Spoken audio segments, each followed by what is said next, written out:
مدینہ منورہ کے قریب 17 نومبر کو پیش آنے والے المناک اور خوفناک سڑک حادثے میں جان گنوانے والے حیدرآباد کے 44 اور ایک کرناٹک کے ہبلی کے شخص عمرہ زائرین کی تدفین 22 نومبر کو بروز ہفتہ جنت البقیع میں عمل میں آئی۔ مسجد نبوی میں بعد نماز ظہر جنازے کی نماز کی امامت شیخ عبدالباری البسطی نے کی، جس میں ہزاروں مسلمانوں نے شرکت کی۔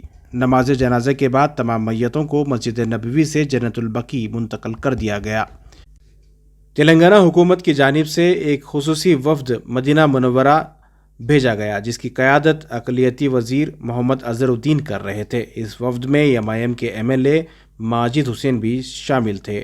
اس موقع پر آندھرا پردیش کے گورنر جسٹس عبدالنذیر، سعودی عرب کے بھارتی سفیر ڈاکٹر سہیل خان اور قونصل جنرل فہد سوری بھی موجود رہے۔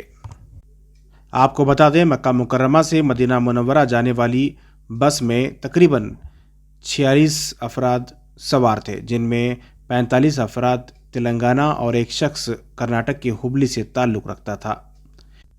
حادثے میں جان گنوانے والے ان 45 افراد میں ہبلی کے عبدالغنی شیرہٹی کے علاوہ بیدر کی ایک عمر رسیدہ خاتون رحمت بھی کا نام بھی شامل ہوا ہے۔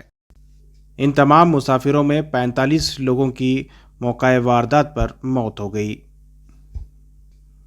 46 افراد میں سے صرف ایک شخص عبدالشعیب محمد زندہ بچ سکے۔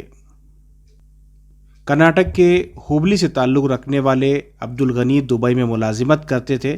وہ وطن واپسی سے پہلے عمرہ کرنے کے لیے سفر میں شامل ہوئے تھے۔ مرحوم عبدالغنی کے جوان بیٹے، بھائی اور بھانجے کو کرناٹک کے اقلیتی وزیر ضمیر احمد خان نے اپنے ذاتی خرچ سے مدینہ منورہ روانہ کیا، یہاں تک کہ انہیں جانے آنے اور وہاں رہنے اور کھانے کا تمام انتظامات بھی اور تمام اخراجات کی ذمہ داری ضمیر احمد خان نے لی تھی۔ وہاں پہنچنے کے بعد عبدالغنی کے رشتہ داروں نے ریاستی وزیر ضمیر احمد خان کا شکریہ ادا کیا۔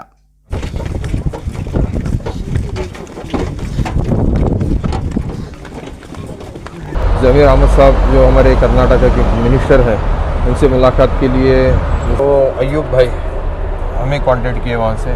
وہ ضمیر سر ان کے آفس میں رہتے ہیں، منسٹر صاحب ایوب صاحب ضمیر احمد صاحب کے جی پی اے صاحب، وہ کال کیے کہ آ جاؤ آپ آفس کو، تو پھر وہ کار بھیجا کہ ہم نے بلا لیا، اور اس کے بعد ضمیر احمد صاحب منسٹر صاحب سے بھی ہماری ملاقات ہوئی، ہمیں بہت آشواسن دیا، بہت تسلی دی، اور الحمدللہ بنگلور سے لے کے مدینہ شریف تک آنے تک ایک نئے